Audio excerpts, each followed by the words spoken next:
Hi friends.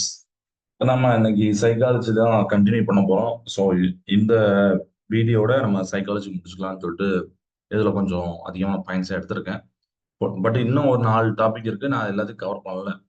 So இதில் first பார்த்தீங்கன்னா principles of child centred learning. So child centred லேர்னிங்கோட principles என்ன அப்படிங்கிறத கொடுத்துருக்கேன். ஸோ 6 பிரின்சிபல் சொல்லுவாங்க. Understanding the of child psychology, evolution and testing, syllabus, managing discipline, practical orientation, diagnosis and dismantling of problems அப்படிலாம் சொல்லுவாங்க. அடுத்து பார்த்தீங்கன்னா நம்மளுக்கு தெரியும் இந்த கிண்டர் கார்டன் அப்படிங்கிறத நேம் தெரியும். ஸோ அதை கான்செப்டை கிரியேட் பண்ணது யார் பார்த்தீங்கன்னா ஃப்ரோபல் அப்படிங்கிற அவர் தான். அதுக்கப்புறம் பார்த்தீங்கன்னா இன்டெலிஜென்ஸ்ல அதோட தியரிஸ்லாம் பார்க்க போகிறோம்.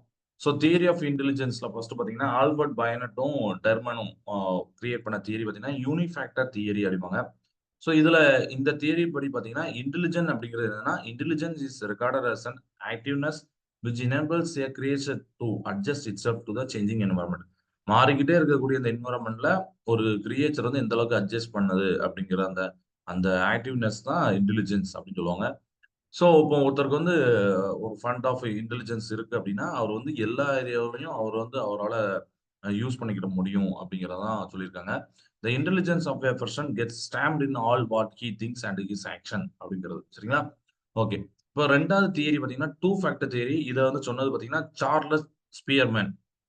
இவர் ரெண்டு ஃபேக்டர் சொல்லுவார். ஒன்று வந்து ஜென்ரல் ஃபேக்டர் அதாவது ஜி ஃபேக்டர், இன்னொன்று ஸ்பெஷல் இன்டெலிஜென்ஸ் அப்படிங்கிற S factor. So general factor பார்த்தீங்கன்னா இந்த ஃபேக்டர் இன்டெலிஜென்ட் பிஹேவியர் இந்த ஃபேக்டர் சொல்றது இது வந்து quality within the human mind அதுல ஜென்ரேட் ஆகும் சரிங்களா. இதை வந்து நம்ம வந்து தனியா டெவலப் பண்ண முடியாது. ஹியூமன் மைண்ட்ல இருக்கக்கூடிய ஒரு குவாலிட்டி அப்படின்னு சொல்லியிருப்பாரு சரிங்களா. இன்டெலிஜென்ட் பிஹேவியர் வந்து அங்கதான் ஜென்ரேட் ஆகும் அப்படின்னு சொல்லிட்டு.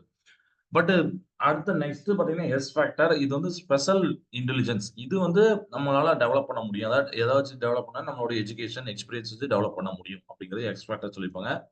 அடுத்து பாத்தீங்கன்னா லூயிஸ் தர்ஸ்டோன். இவர் வந்து சொன்ன தியரி பாத்தீங்கன்னா primary mental abilities theory.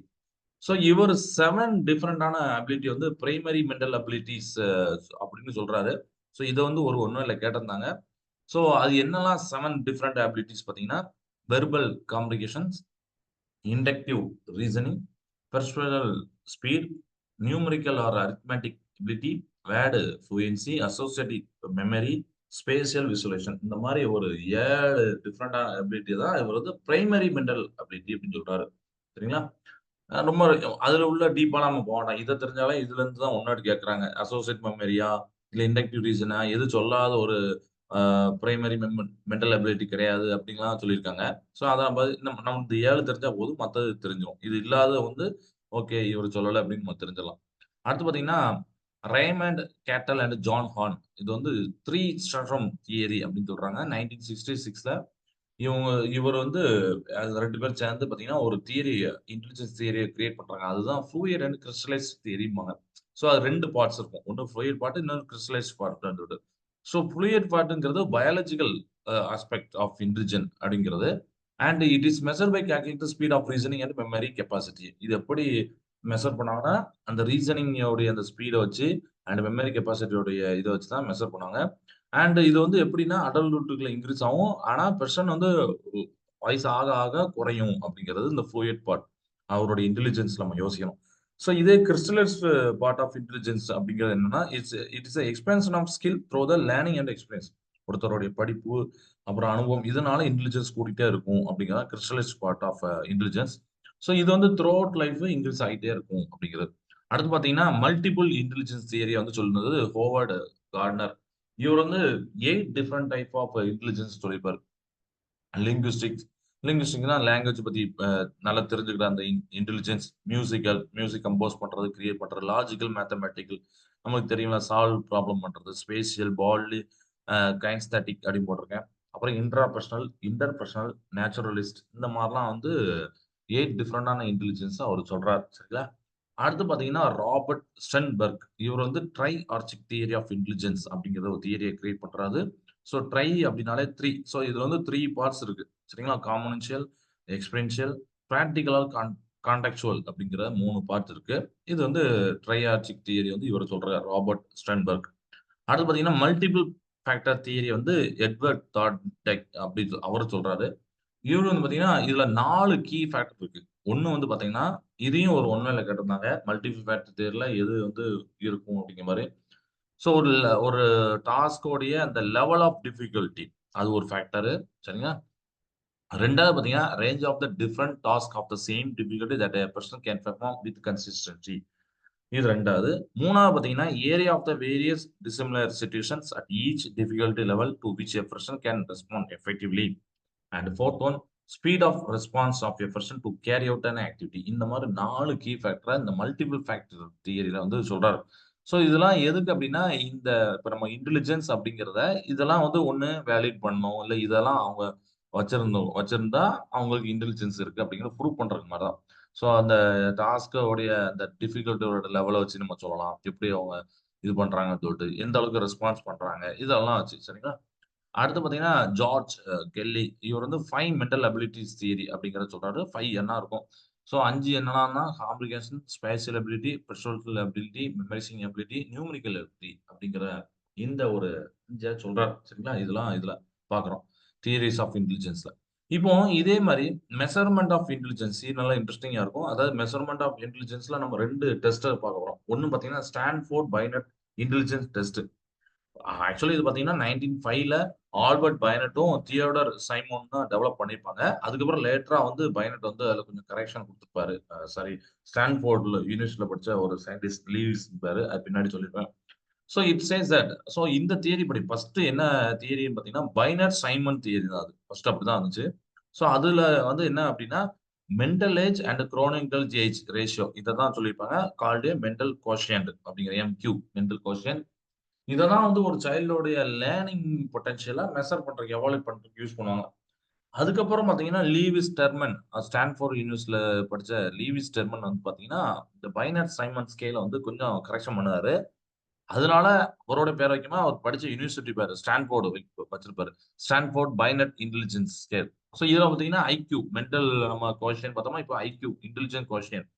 But formula same தான். Mental age by chronological age தான். ஆனா இன்டு 100 இவர் வந்து போட்டிருப்பாரு. சோ இவருடைய ஸ்கேல்ல இந்த ரீடிங் ரொம்ப முக்கியம். ஒருத்தர் வந்து டெஸ்ட் ஒரு பசங்களுக்கு டெஸ்ட் வைக்கிறோம் அப்படின்னா, என்ன மாரி மார்க் எடுக்குறாங்க வச்சு அதோட இன்டெலிஜென்ஸ் ஹை அவரேஜா, நார்மல் அவரேஜா அப்படிங்கிறத தெரிஞ்சுக்கலாம். இப்போ ஒருத்தர் வந்து மார்க் வைக்கிறோம். 140க்கு மேல இருக்கிறாரு அப்படின்னா வெரி சுப்பீரியர். அவருக்கு வந்து இன்டெலிஜென்ஸ் கொஸ்டின் அப்படி இருக்கு. 120லேருந்து 139 வரைக்கும் இருந்ததுன்னா சுப்பீரியர். 110லேருந்து 119 வரைக்கும் இருந்ததுன்னா ஹை அவரேஜ். அதுவே 90லேருந்து 109 வரைக்கும் இருந்ததுன்னா நார்மல் அவரேஜ். லோ அவரேஜ் பார்த்தீங்கன்னா, அந்த கீழ 80லேருந்து 89க்கு. அதுக்கும் கீழ பார்டர் லைன் டிஃபெக்டிவ். கரெக்ட்டா பார்டர் நம்ம பாஸ் மார்க்னா பார்டர்ம்பாங்கல்ல, அதே மாரி இங்க இன்டெலிஜென்ஸ்ல பார்டர் பார்த்தீங்கன்னா, அந்த 70லேருந்து 79 தான் பார்டர் லைன் டிஃபெக்டிவ்ம்பாங்க. அதுக்கும் கீழ அதான் 69க்கும் கீழ போனா தான் அத வந்து மென்டலி டெஃபிஷியன்ட் ஆர் ரிட்டார்டட் அப்படின்னு சொல்லிப்பாங்க. ஸோ இந்த இந்த ரேட்டிங்க பார்த்து வச்சுக்கோங்க. ஏதாவது ஒரு ஸ்கேலோட இத கேட்கலாம். கேட்டா அது நமக்கு பார்க்க தெரியணும். நார்மல் ஆவரேஜ், ஹை ஆவரேஜ் எல்லாத்தையும் நீங்க நல்லா பார்த்து வச்சுக்கோங்க. சரியா? ரைட். 60ல அப்படியே ஒரு 10 10ஆ கூடுற மாரி கொஞ்சம் இருக்கும். சில இடத்துல கொஞ்சம் மாறி இருக்கும். அது பார்த்துக்கோங்க. ஃபர்ஸ்ட் கீழ உள்ளத பார்த்துக்கோங்க. பிலோ 69 மேலனா 140. இந்த இடைப்பட்ட இத நீங்க வந்து ஒரு 5ஆ பிரிப்பீங்க. Superior, high average, normal average, low average, borderline defect. அது எத்தன பிரிச்சுக்கோங்க. இப்ப 2வது டெஸ்ட் பார்த்தீங்கன்னா, வெஸ்க்லர் இன்டெலிஜென்ட் டெஸ்ட் அப்படின்னு சொல்லிட்டு. ஸோ இதுல வந்து 2 இன்டெலிஜென்ட் டெஸ்ட் வந்து அவர் கண்டுபிடிச்சிருப்பாரு. அவர் வெஸ்க்லர். ஒண்ணு வந்து WAIS அதாவது வெஸ்க்லர் அடல்ட் இன்டெலிஜென்ஸ் ஸ்கேல். இது வந்து 1939ல வந்து கிரியேட் பண்ணியிருப்பாரு. அதே மாரி WISC அதாவது 1949ல வெஸ்க்லர் இன்டெலிஜென்ஸ் ஸ்கேல் ஃபார் சில்ட்ரன். அவருக்கு வந்து அந்த சில்ட்ரனுக்கு உண்டான டெஸ்ட் வந்து பண்ணியிருப்பாங்க. பட் 2மே அதுக்கப்புறம் அவர் வந்து ரிவைஸ்லாம் பண்ணியிருப்பாரு. ஸோ அப்படின்லாம் போட்டிருப்பாங்க சில புக்ல. பார்த்துக்கலாம். So they contain 2 sub scale. அதாவது இதுல வந்து டெஸ்ட் வைக்கும்போது 2 சப் ஸ்கேல் இருக்கும். ஒண்ணு வந்து வெர்பல், இன்னொன்னு பெர்ஃபார்மன்ஸ். இந்த 2 வச்சு தான் டெஸ்ட் வைப்பாங்க. ஓகேவா? ரைட். இப்ப அடுத்து லாங்குவேஜ் அண்ட் தாட் இதுல கொஞ்சோண்டு பாயிண்ட் இருக்கு. அதையும் பார்த்துருவோம். ஸோ லாங்குவேஜ் அண்ட் தாட்ல பார்த்தீங்கன்னா, ஃபர்ஸ்ட் ஃபோனாலஜி அப்படின்னா என்னன்னா, it refers to the sound of language. லாங்குவேஜோடைய சவுண்ட ரெஃபர் பண்றது தான் ஃபோனாலஜி. சீமெட்டிக்ஸ் அப்படின்னா, it is a study of words and their meaning. ஒரு வேர்ட படிக்கிறோம். அதோட மீனிங்க படிக்கிறது தான் சீமெட்டிக்ஸ் அப்படிங்கிறது. பிராக்மேட்டிக்ஸ் அப்படின்னா, it is a study of how people use language to communicate effectively. எந்த அளவுக்கு அந்த பீப்பிள் வந்து லாங்குவேஜ யூஸ் பண்றாங்க, கம்யூனிகேட் பண்றாங்க. அத பத்தி படிக்கிறது தான் பிராக்மேட்டிக்ஸ். ஸோ எல்லா லாங்குவேஜோட பில்டிங் பிளாக்ஸ் பார்த்தீங்கன்னா இந்த ஃபோனமிஸ் அப்படிங்கிறத சொல்லியிருப்பாங்க. அதை அப்ளை பண்ணிக்கோங்க, உங்களுக்கு தேவைப்படும் கண்டிப்பா. ஃபோனமிஸ் அப்படின்னு சொல்லிட்டு. ஸோ தாட் இஸ் ஆல்சோ நம்மளுக்கு வந்து லாங்குவேஜ்க்கு அப்புறம் தாட். தாட்டுக்கு என்ன சொல்லுவாங்கன்னா is also called sub vocal speech அப்படின்னு ஒரு வார்த்தையா யூஸ் பண்ணுவாங்க. ஓகே. இப்போ இந்த theory of language development 3 theory இருக்கு. பட் இன்டெப்தா போல அதோடைய அந்த ஹெட்டிங் மட்டும் எழுதியிருக்கேன். ஒண்ணு வந்து பார்த்தீங்கன்னா, அந்த learning perspective by B F. Skinner. அவரு கண்டுபிடிச்ச லாங்குவேஜ் டெவலப்மென்ட் தியரில learning perspective by B S. Skinner. 2வது பார்த்தீங்கன்னா, the nativist theory of Noam Chomsky அப்படிங்கிற அந்த தியரி. 3வது பார்த்தீங்கன்னா, interactionist theory by Lev Vygotsky அப்படின்னு சொல்லிட்டு. இந்த லவ் வைகாசி நமக்கு தெரியும். ஆனா இந்த லாங்குவேஜ் டெவலப்மென்ட்ல இன்டராக்ஷனிஸ்ட் தியரிங்கிறத அவர் சொல்லியிருப்பாரு. சரிங்களா? ஓகே. இப்ப இதெல்லாம் ஓகே. இப்ப அடுத்து பார்த்தீங்கன்னா, டெவலப்மென்ட் ஆஃப் தாட். இப்ப தாட்ட டெவலப் பண்றதுக்கு நெறைய மெத்தட் இருக்கும். அதுல ஒன் ஆஃப் த மெத்தட் பார்த்தீங்கன்னா, இந்த ஃபீட்பேக் மெத்தட். அந்த ஃபீட்பேக் மெத்தட்ல இந்த ஸ்டிமுலஸ் அப்படிங்கிற ஒரு வார்த்தை வரும். அது ரொம்ப இம்பார்ட்டன்ட். அத அடிக்கடி கேட்பாங்க. ஸோ ஸோ ஃபீட்பேக் அந்த டெவலப்மென்ட் தாட்ல ஃபீட்பேக் பார்க்கும்போது, according to James Lange, boldly changes occur in an individual when it feels excited, afraid, or aroused. For instance, the heartbeat may go up. This is the feedback of the body to the information received. Also called stimulus அப்படிங்கிறத ஒரு சொல்லியிருப்பார். So நம்ம feedback கொடுக்குறோம் அப்படின்னா, இந்த ஃபீட்பேக்கை தான் நம்ம இந்த இடத்துல ஸ்டிமுலஸ் அப்படிங்கிறத சொல்லியிருக்கோம். அப்படிங்கன்னா இதுதான் ஜேம்ஸ் லாங்ஸ் சொல்லியிருப்பாரு. சரிங்களா?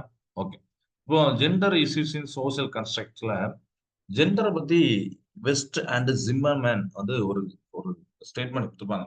ஜெண்டர் அப்படிங்கிறது என்ன அப்படின்னு. Gender is not a personal right. It is an emergent feature of social situations both as an outcome of and as a rationale for various social arrangements and as a means of legitimizing one of the most fundamental divisions of society அப்படிங்கிற மாதிரி ஒரு கொடுத்துருப்பாங்க. இதை ஃபுல்லாத்தையும் ஞாபகம் வைக்க முடியாட்டாலும் நமக்கு 2, 3 வார்த்தை ஞாபகம் வச்சுக்கிட்டு யார் சொன்னான்னு ஞாபகம் வச்சுக்கிட்டா போதும். ஜெண்டர், பர்சனல் ரைட் இல்ல, அவுட்கம் ஆஃப் ரேஷனல் இந்த மாதிரி வார்த்தை சோசியல் அரேஞ்ச்மெண்ட் இதெல்லாம் சொன்னது வெஸ்ட் அண்ட் ஜிம்மர்மேன் அப்படின்னு சொல்லிட்டு. இப்போ இண்டிவிஜுவல் டிஃபரன்சஸ்ல பார்த்தீங்கன்னா 2 டைப் இருக்கும். ஒருத்தர் வந்து இண்டிவிஜுவலான டிஃபரன்ஸ் இருக்குங்களா? ஸோ ஒண்ணு வந்து பார்த்தீங்கன்னா இன்ஹெரிட்டடா இருக்கும். இன்னொன்னு அக்வயர்டா இருக்கும். ஒண்ணு வந்து பரம்பரை வந்தது. இன்னொன்னு பெற்றது. இந்த மாதிரி. ஸோ இன்ஹெரிட்டடா வந்ததுல என்னெல்லாம் இருக்குன்னா, பிசிக்கல், மெண்டல், டெம்பரமெண்டல் இதெல்லாம் வந்து இன்ஹெரிட்டடா வரும். அக்வயர்டு பார்த்தீங்கன்னா சோசியல், கல்ச்சுரல், எஜுகேஷனல், எமோஷனல் இதெல்லாம் வந்து அக்வயர்டா வரும். சரிங்களா? ஸோ இதுதான் இன்னை வரைக்கும் பார்க்க வேண்டியது. ஸோ சைக்காலஜி இது வரைக்கும் போதும். அடுத்த கிளாஸ்ல நம்ம வந்து வேற டாபிக் பார்ப்போம். சரிங்களா? பாய்.